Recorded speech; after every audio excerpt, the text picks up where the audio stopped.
Good morning, America. Good morning, everyone. Komal and I are live from the WeWork offices at Charging Bone, the financial district in New York City, and we are so excited to have you join us for this little impromptu Q&A that we wanted to do for everyone. Yeah. You know, Komal and I have been on the road with the film now for a couple of months, and we've so enjoyed meeting all of you. We found that there have been questions that come up over and over again, and so we thought it'd be so fun to just get together in our office space and answer some of those questions. So thank you so much for joining us, and Here we go. here we go. If you've never heard about us before, Komal and I are the producers and the co-founders of Dream Girl Film. And Dream what Girl Dream Girl? is a documentary film telling the stories of inspiring and ambitious female entrepreneurs in and around New York City. Well, let's go back a little bit for those people who are getting into the Dream Girl space for the first time.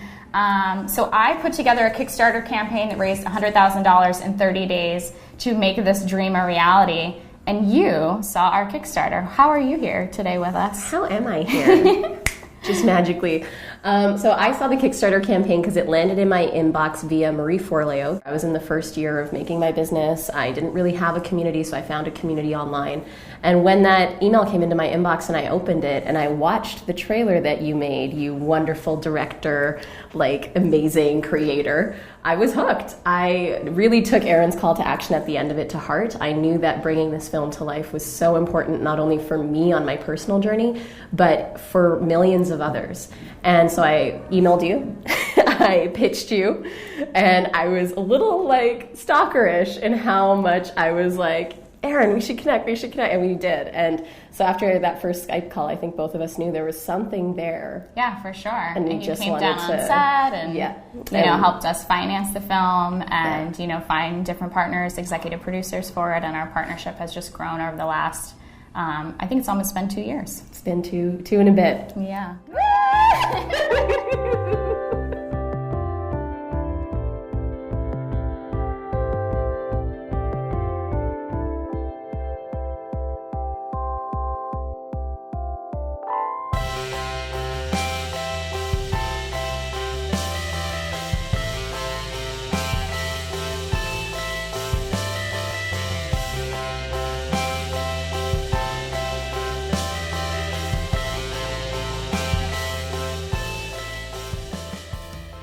One of the questions that we get all the time is how we found the women to feature in the film. And one of the really cool things is, a couple of years ago, I started a feminist blog called Feminist Wednesday. We have a giant purple beaver as our mascot named Betty, who I love and adore. And we send out newsletters, empowering and inspiring feminist newsletters every Wednesday to your inbox.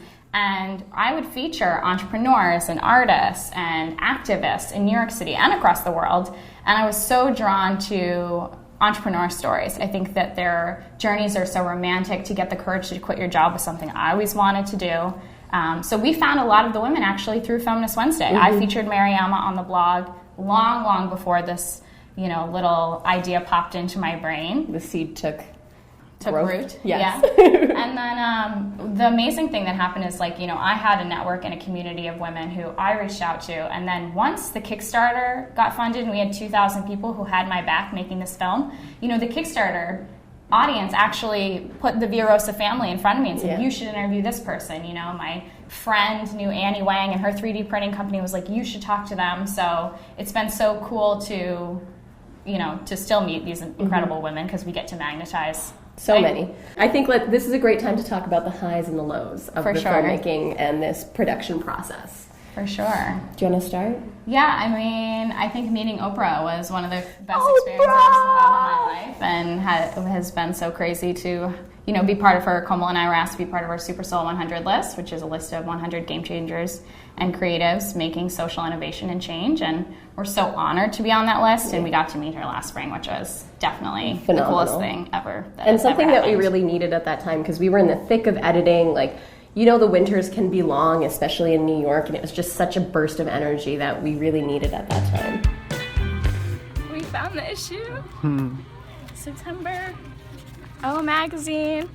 Komal and I representing for Super Soul. So excited, so grateful, so emotional. So cool. Thank you, Oprah. I'd say a big win that I loved was both of our premieres, our private premiere at the White House, which we talked about. Boom! The audience at home was going, wait a minute, what? The White House? Back up. So that was actually a while in the making, and one of our Kickstarter backers reached out and said that they'd love to help us make this happen, and we were so grateful for that, and it was one of the best nights of our lives. Our friends and family were there. They all flew in for it to DC. Cool. We finished the film like 4 days before. Erin had a massive sinus infection. Like 7 days, but yeah, it was very close. And figuring out how to burn a Blu-ray, like all these things, but then we were at the White House. And we were all there together. Everyone we loved was there. Mm-hmm. And it was just such a special day. And then fast forward 2 weeks, and June 9th was 600 people at the Paris Theater here in New York City with a massive after party, this beautiful red carpet. We let every single person in the theater walk the red carpet. The security guy came up to me and was like, wait a minute, you're having 600 people walk a red carpet. We've never seen this done. You can't do this. And I was like, yes. We have 30 minutes. We're going to make this happen. We're going to do it. And we watched our film with 600 people for the second time. My mom tapped me on the shoulder and she was like, look behind you. Look behind you. Look at all these people. I didn't have the courage to look, and I was like, I pulled my phone out and I just reversed the it? camera and I selfied a video and I was like, great. Can't believe we're here, press. Hi,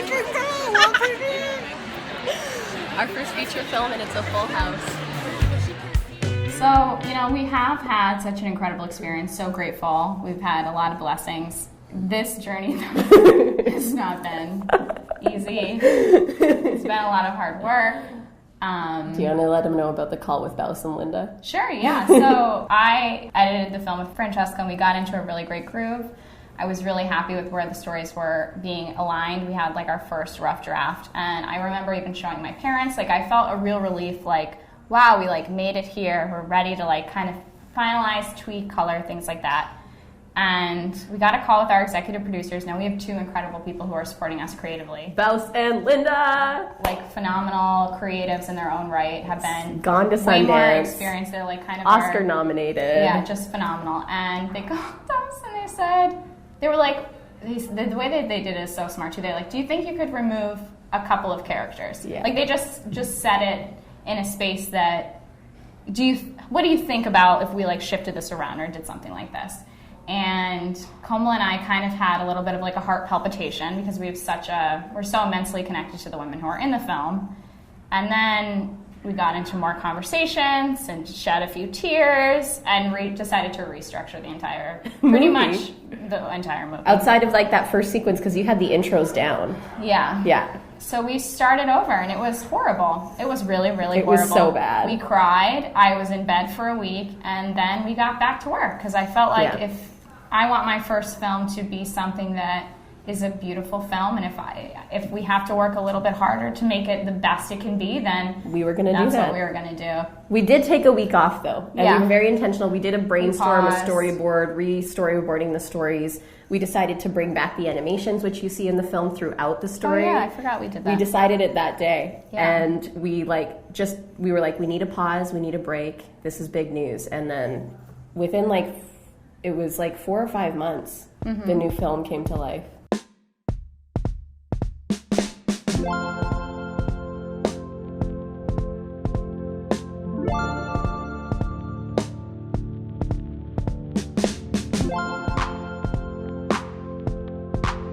I think one of the coolest things about Dreamgirl, like we were saying before, is that community dialogue that happens. We want them to really dive into the issues. I mean, we bring up statistics around paternity leave, around investment, around money. These are topics that make people feel uncomfortable for a reason, and I think we need to dive deeper into them and talk about them. So our entire screenings model is based on having you host a screening, bringing it to your community, and being able to talk about all of these really important issues. I feel so grateful that I have, a tribe of entrepreneurs and friends that I can call on day or night if I need something, and we want you to build that for yourself. We want you to build those communities. We want you to find that support. Being an entrepreneur is so hard. It is so hard. I got an email from a woman like a week ago and she was like, I'm feeling really low, finances, like I'm putting everything on the line, and I was like, yeah. It is so hard. Like the fact that you're even doing what you're doing is absolutely incredible. Admirable. And I want you to feel when you're watching the film like you have our entire team behind you. Yeah. And so to be able to bring the film to your communities and open up these stories into your space is so transformative. So basically, we just charge a one-time fee for a public license.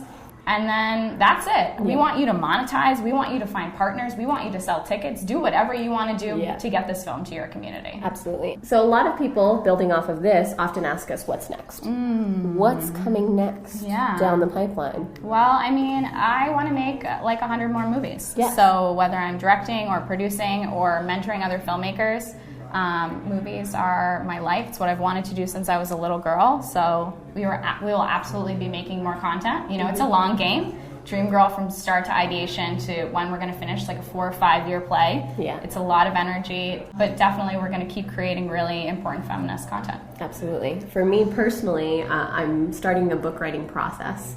So this is really exciting to be able to share the intensity, the craziness of this year for me to process, but also for something I hope will be able to help other people going through really intense, crazy times. So we had a really big low this year. Another one, I think. I can't think of anything. You know. So on March 2nd of this year, which is 2016, we're right at the tail end of it, I was diagnosed with a really rare form of soft tissue sarcoma, skin cancer. And came out of left field. In early May, I had a first surgery, and then we had our premiere 3 weeks later at the White House. And then in July, I had another surgery and to finally take out all of the cancer. And fortunately, in August, I was deemed cancer-free. And it was really hard. Like, I think I'm finally giving myself permission to, like, own the fact that it was really hard for us. Yeah, you think? It was a little hard, yeah. A little hard, and Erin and Diana and Kylie, like, when I had to be in recovery mode, they really, like, they just pulled out energy from places I don't even know that could be pulled out of after the year that we had, and just showed up for me so fully and helped our company blossom. We were able to support each other in getting to this point, our whole team supporting one another. And I just want you to know that, like, this community that we're building, it's not going anywhere. Yes. We've got a lot of dreaming to do together, and we're going to crush. So I got shivers just saying that. I can't wait for 2017, and I can't wait to see all of you on the road in one way or another. Amazing. Thanks so much, guys. Bye!